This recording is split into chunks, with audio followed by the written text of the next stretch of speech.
الله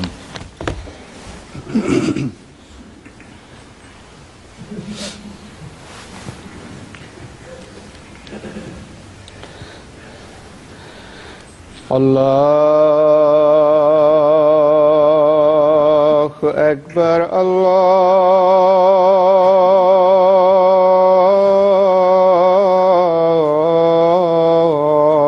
الله أكبر الله أكبر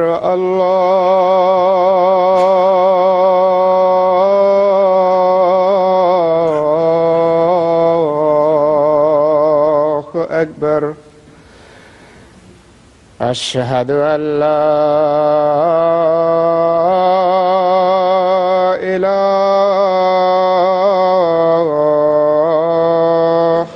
إلا الله أشهد أن لا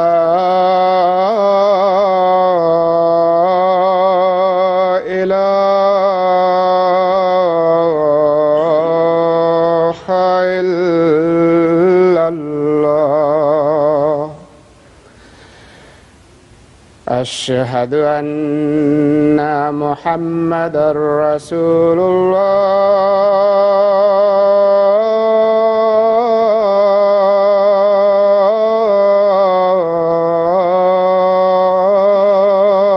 الله أشهد أن محمدًا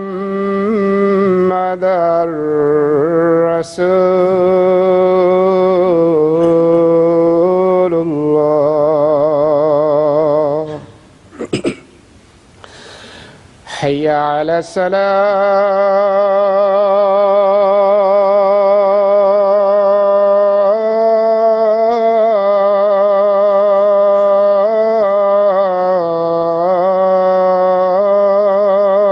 الصلاة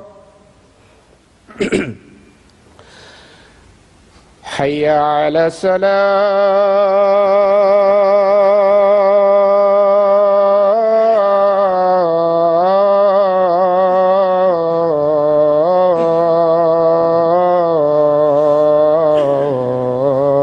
الصلاة حي على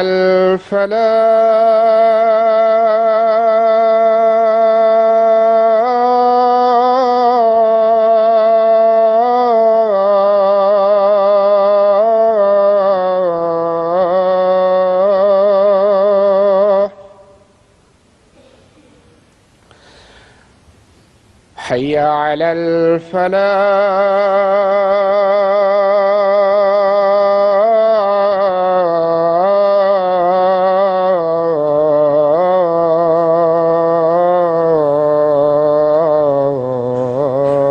الفلاح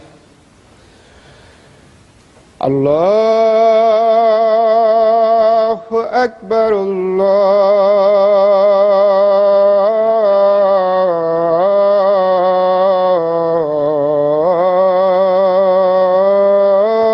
الله أكبر